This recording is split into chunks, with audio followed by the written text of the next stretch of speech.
What's up everyone? Welcome back to the channel. Welcome to day 4 of the 100 days commerce masterclass for class 11th. And guys, आज हम करने वाले हैं हमारा accountancy का chapter number 4. मतलब आपको पता भी नहीं चलता है और आप कब 4 चैप्टर्स कर जाते हो. This is the beauty of this series. तो ऐसे ही आपको मेरे साथ साथ पढ़ाई करनी है और हम अकाउंट्स, बीएसटी, इको तीनों को बहुत ही शानदार तरीके से कवर करेंगे और आप फोड़ने वाले हो आपके हाफ ईयरलीज में. उसके बाद फिर फाइनल्स की प्रिपरेशन करेंगे. तो चलिए जल्दी से शुरू करते हैं और सीखते हैं ये छोटा सा चैप्टर, बहुत छोटा सा चैप्टर नंबर 4 क्या है. Let's begin.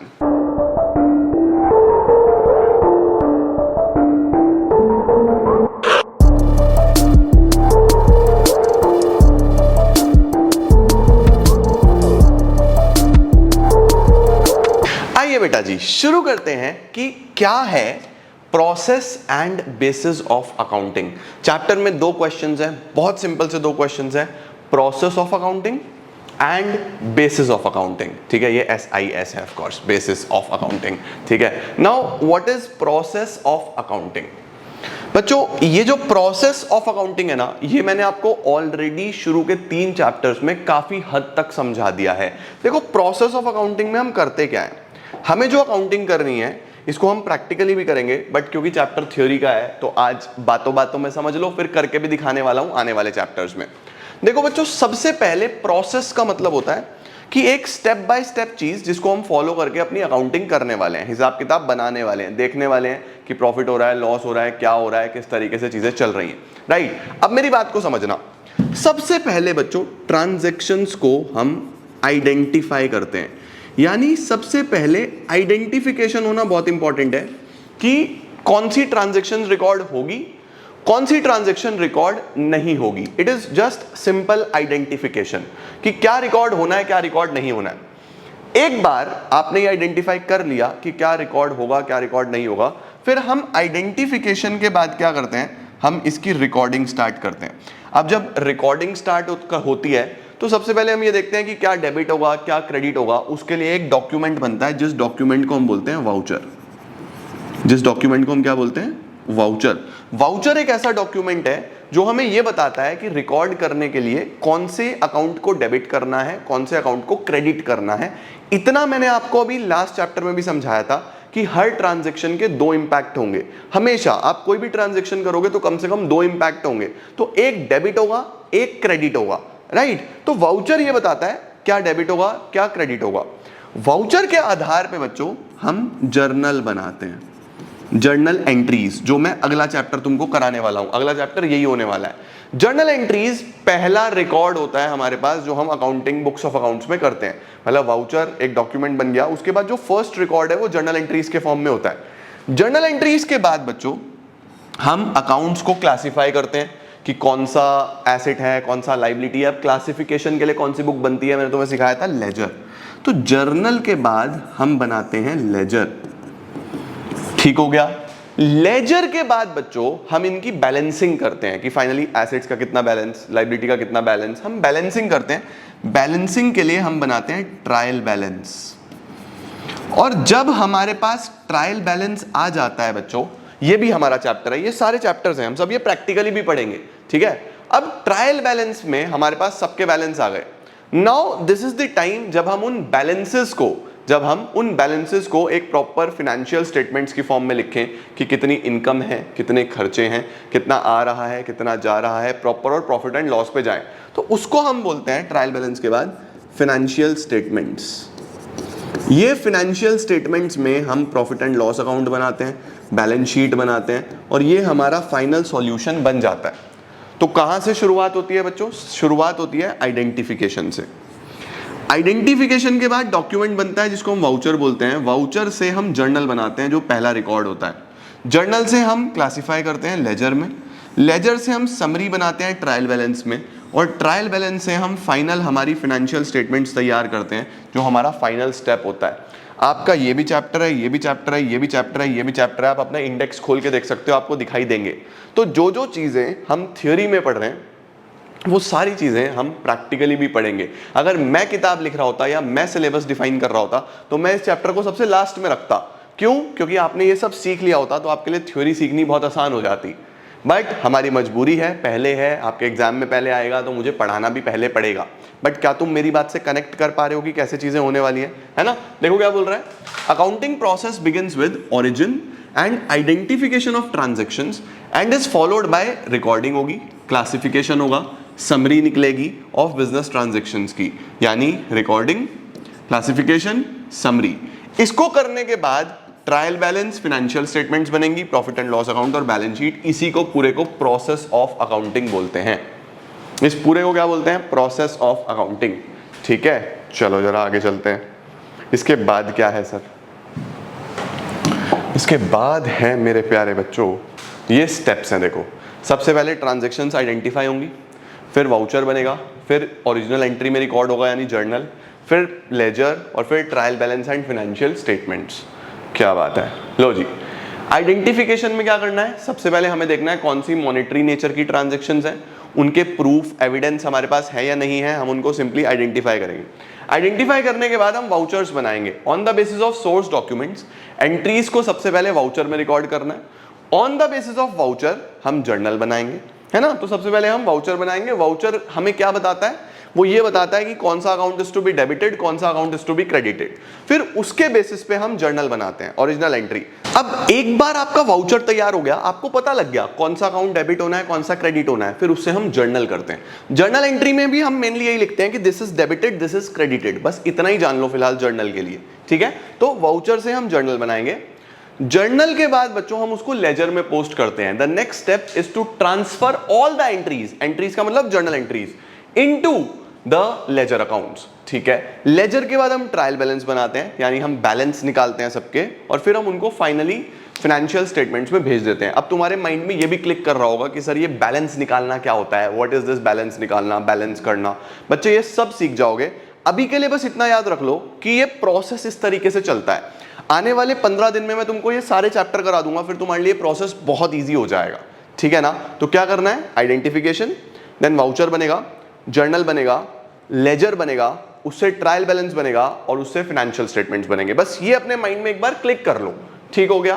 परफेक्ट। चलो सर, अब आता है बच्चों हमारे पास basis of accounting. Process of accounting तो खत्म, नाउ बेसिस ऑफ अकाउंटिंग। इस पे भी हम ऑलरेडी चर्चा कर चुके हैं। एक्रूअल प्रिंसिपल तुमने पढ़ा ना पूरा का पूरा, उसी की बात कर रहा है यहां पे। दो तरीके से अकाउंटिंग करी जा सकती है मेरे जान। एक होता है कैश बेसिस, एक होता है accrual basis. Now what is cash basis, what is accrual basis? Cash basis का मतलब होता है बच्चे कि हम ट्रांजैक्शन को तब रिकॉर्ड करेंगे जब हमारे पास पैसा आ रहा है या पैसा जा रहा है। यानी कैश बेसिस 100% इग्नोरेंट होता है क्रेडिट ट्रांजैक्शंस के ऊपर। क्रेडिट ट्रांजैक्शंस को रिकॉर्ड ही नहीं करता है, उसको बोलते हैं कैश बेसिस। यानी अगर मेरी मार्च की कोई पेमेंट है और मैंने उसको जून में करी तो कैश बेसिस बोलता है जून में लिखो। मेरी मार्च की कोई पेमेंट है, मैंने उसको अगस्त में करी तो कैश बेसिस बोलता है अगस्त में लिखो। फर्क नहीं पड़ता कब की है, समझे? तो कैश बेसिस सिंपली ये बोलता है पैसा आया तो रिकॉर्ड करो, पैसा गया तो रिकॉर्ड करो, उसका टाइम पीरियड मैटर नहीं करता। एक्रूअल बोलता है ये गलत है। अगर ऐसा होगा तो हमारी बहुत सारी उधार की ट्रांजैक्शंस तो छूटी जाएंगी, और बिजनेस में तो कैश भी चलता है, उधार भी चलता है। तो हमें ट्रांजैक्शन को रिकॉर्ड कर लेना चाहिए, चाहे पैसा आया है या नहीं आया है, चाहे पैसा गया है या नहीं गया है, ट्रांजैक्शन रिकॉर्ड हो जाना चाहिए। उसको बोलते हैं हम एक्रूअल बेसिस। तो देखो क्या है हमारे पास यहाँ पे, कैश बेसिस बोलता है incomes are not recorded unless they are received. जब तक नहीं मिल रहा तब तक रिसीव नहीं होगा। सिमिलरली खर्चे भी तब तक नहीं होंगे जब तक उनका पेमेंट नहीं कर दिया आपने। Thus profit is merely the excess of actual cash receipts in respect of sales of goods and other income and actual cash payments। इसका मतलब जो प्रॉफिट निकलता है वो simple inflow of cash minus outflow of cash करके निकल जाता है। जो आया माइनस जो गया, प्रॉफिट है। ठीक हो गया? इसके बाद बच्चों इसके क्या फायदे हैं? इसके फायदे सिंपल से हैं कि एक तो ये बहुत ही सिंपल सा मेथड है ना, ये बहुत सिंपल है, एक आम आदमी भी इसको कैलकुलेट कर सकता है, बहुत सिंपल है, रियलिस्टिक है और एक बेसिक लोगों का काम कर देता है। उसके बाद इसके अंदर कोई भी एस्टिमेशन, कोई भी पर्सनल जजमेंट नहीं करना पड़ता। जैसे मैंने उधार में माल बेचा तो मुझे एक आइडिया लगाना पड़ता है कि सारा पैसा मिलेगा या नहीं मिलेगा। अगर नहीं मिलेगा तो उसका प्रोविजन बना के चलूंगा। प्रोविजन क्या होता है, कैसे बनाते हैं, वो भी आगे पढ़ेंगे। अभी ये समझो प्रोविजन बनाने का मतलब कि हम पहले से ही उसकी तैयारी करके चलेंगे। ठीक है। तो इसमें एस्टिमेशंस करने पड़ते हैं, कैश बेसिस में ऐसा कुछ नहीं है, ठीक है। उसके बाद ये उनके लिए ठीक है जिनकी ट्रांजैक्शंस कैश में होती है। क्या इसके कोई ड्रॉबैक्स हैं? ड्रॉबैक्स बिल्कुल हैं। इससे ट्रू और फेयर व्यू नहीं मिलता। ट्रू और फेयर व्यू क्यों नहीं मिलता? क्योंकि ये कंप्लीट ही नहीं है। ये तो सिंपल इनफ्लो माइनस आउटफ्लो से प्रॉफिट बता देगा, जबकि ये ऐसे प्रॉफिट नहीं निकलता, है ना। दूसरा बोल रहा है ये मैचिंग प्रिंसिपल को फॉलो नहीं करता। मैचिंग में हमने क्या पढ़ा था कि जो रेवेन्यू कमाया है उससे रिलेटेड खर्चा उससे मैच करो। अब सपोज मैंने उससे रिलेटेड खर्चा अभी करा ही नहीं है, उधारी का माल था, फिर तो ये बोलेगा सारा प्रॉफिट हो गया, जबकि गलत हो गया ना बच्चे। तो ये मैचिंग प्रिंसिपल फॉलो नहीं करता। इसके साथ साथ इसमें मैनिपुलेशन भी हो सकता है, गड़बड़ी भी हो सकती है, क्योंकि पेमेंट्स को आप डिले कर सकते हो या पहले पे कर सकते हो, तो आपकी अकाउंटिंग इधर उधर हो सकती है। ठीक हो गया। कंपनीज एक्ट इसको रिकॉग्नाइज नहीं करता। कंपनीज एक्ट बोलता है कि ये ठीक नहीं है, एक्रूअल बेसिस को ही फॉलो करो, तो लीगली भी इसको रिकॉग्निशन नहीं है। इसके बाद एक्रूअल आता है बच्चों। एक्रूअल क्या बोलता है? इनकम रिकॉर्ड करो जब वो कमा ली गई, फर्क नहीं पड़ता पैसा आया है या नहीं आया है।